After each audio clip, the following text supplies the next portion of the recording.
Buenas, mi nombre es Alejandro Colina, les doy la bienvenida una vez más a nuestro canal Adrenergia Médica. Esta vez, en nombre de la Universidad Experimental Rómulo Gallegos, les vengo a hablar sobre la tuberculosis. Para hablar de la tuberculosis, tenemos que entrar primero en materia en lo que es la fisiología pulmonar, ya que la tuberculosis suele afectar por lo regular a los pulmones. Y tenemos que los pulmones tienen unas funciones principales, que son la función principal de la respiración, que consiste en aportar oxígeno al organismo y a su vez expulsar el dióxido de carbono. ¿A través de qué? De la ventilación pulmonar, que se va a encargar junto con los alvéolos de expulsar o de ese trabajo respiratorio. La mecánica de la respiración consiste en qué? En que cuando, por ejemplo, hay la expansión y la contracción del diafragma, y también hay otra mecánica que es la elevación y el descenso de la costilla. Por su parte existe también el transporte, como ya lo veníamos diciendo, de oxígeno y de dióxido de carbono entre los tejidos y la sangre. Es una de las principales funciones de los pulmones, así como su difusión.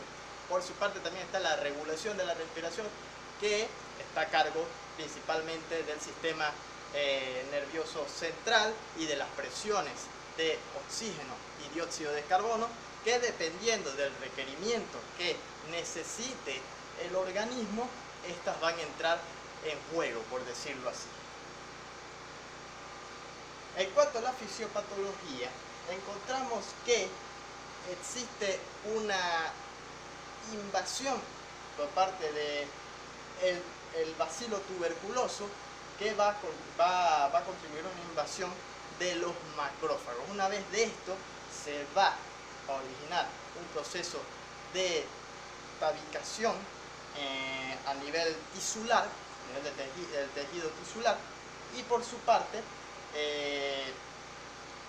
si este proceso de tabicación no es tratado a tiempo, se puede originar lo que es se puede diseminar, mejor dicho, lo que es el bacilo tuberculoso a diferentes áreas, o mejor dicho, de los tejidos pulmonares, y causar, por medio de la Mycobacterium tuberculosis, causar ese proceso de acceso a nivel pulmonar.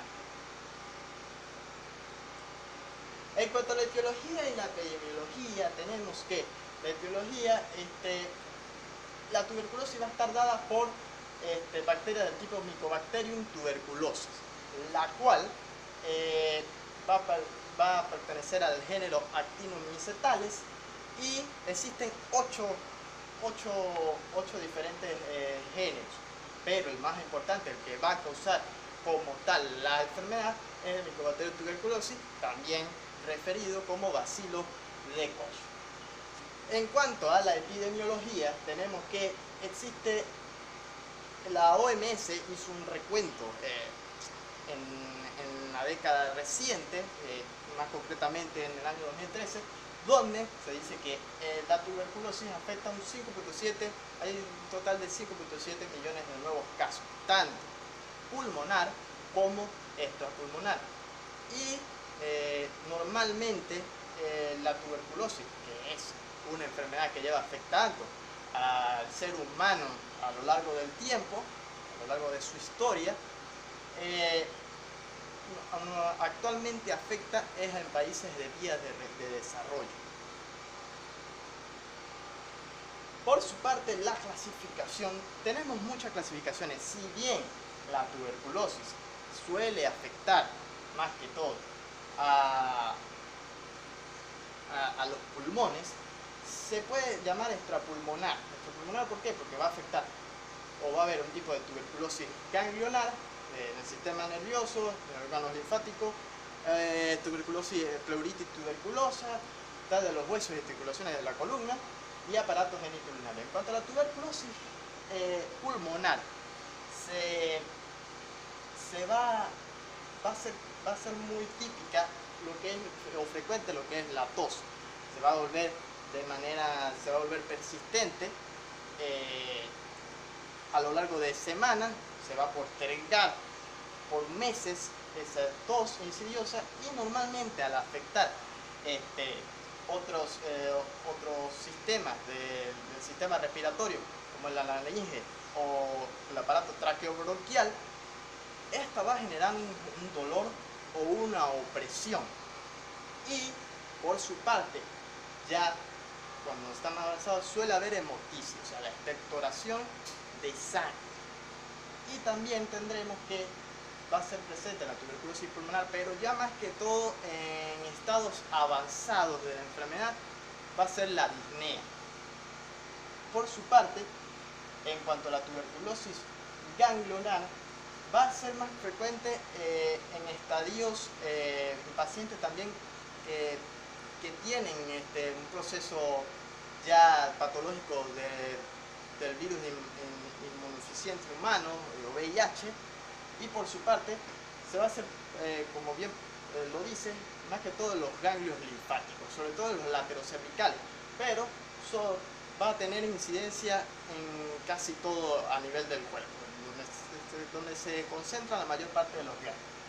Por su parte también existe, aunque aquí no lo vemos, la tuberculosis miliar, que ese tubérculo, al provocar una erosión a nivel de los vasos sanguíneos, va a provocar esa afección, y por ahí se forman los gránulos miliares. Y bueno,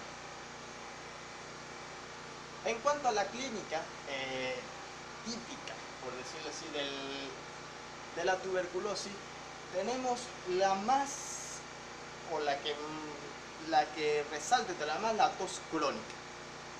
Va a ser la más presente, y por su parte también va a tener, como ya le dimos, el proceso de hemoptisis, toser sangre, fiebre, dolor en el pecho, escalofrío, pérdida de peso, astenia, sudores nocturnos y fatiga. Va a ser los procesos clínicos más comunes. En cuanto a los criterios, existen numerosos criterios, pero donde se le hace más énfasis es sobre la posible recaída, la sospecha de un fracaso terapéutico. Más adelante explicaré que existen dos métodos terapéuticos en cuanto a la tuberculosis se refiere: la resistencia del fármaco antituberculosos, el derrame pleural asociado, infección por el VIH, ya que la tuberculosis suele tener incidencia muy marcada en pacientes que pueden llegar a sufrir el VIH, y la tuberculosis extrapulmonar, o sea, cuando se hace presencia en los ganglios, la tuberculosis pleuritis. En cuanto al diagnóstico, tenemos que lo principal va a ser la anamnesis, o esa interrogación que se le hace al paciente para ver, por supuesto, su lugar de procedencia, ya que hay pacientes que, ya sea por su lugar de procedencia o por su lugar de trabajo, suelen tener o suelen estar expuestos a este virus.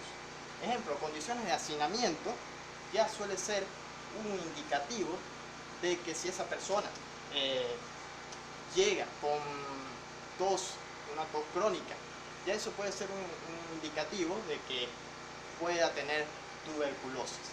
O pacientes que están expuestos a polvo pueden también tener esa patología. La exploración física y, por sobre todo, las pruebas tuberculinas y el diagnóstico microbiológico. La prueba tuberculina se va a hacer más que todo para ver si el paciente ya ha estado expuesto al microbacterio tuberculosis. Mientras tanto, el diagnóstico microbiológico se va a recoger esa muestra del esputo y se van a hacer esa prueba de cultivo que va a determinar si el paciente tiene el bacilo tuberculoso. Por su parte, el tratamiento, tenemos que los estadios del tratamiento son dos: la fase de iniciación o bactericida, que va a constituir en qué. El tratamiento va a entrar de lleno a erradicar todas las microbacterias que hay allí, Bacillus tuberculosis, y para ellos va a constar del empleamiento de 4 fármacos: la rifampicina, la isoniazida y la piracinamida y el entubutor. Esos 4 fármacos principales para la fase de iniciación, que va a estar presente durante los 2 primeros meses del paciente, ese periodo. Y bueno, las dosis no deben pasar, por ejemplo, de la rifampicina de 600 miligramos, la isoniazida de 300 miligramos y la piramicina de 2,5 gramos, al igual que el entabutol. Por su parte, la fase de continuación o esterilizante va a ser, más que todo, se va a emplear para erradicar a esas microbacterias que se han vuelto resistentes a ese medicamento o a los medicamentos que se han ido empleando. Para ello, como vemos en este esquema, se van a seguir empleando tanto la rifampicina como la isoniazida por un periodo de dosis de 3 a la semana, o sea, más que todo día intermediario. Y normalmente se va a emplear esa dosis de esterilizante o de continuación durante los próximos 4 meses. Es muy importante que los pacientes cumplan con este rango de tratamiento al pie de la letra, tanto como la fase de iniciación como la fase de continuación. Normalmente suele haber un descuido en cuanto a la fase de continuación se refiere, ya que al presentar una mejoría en la fase de iniciación descuidan la fase de continuación, por lo que, como dijimos anteriormente en los criterios, hay una recaída.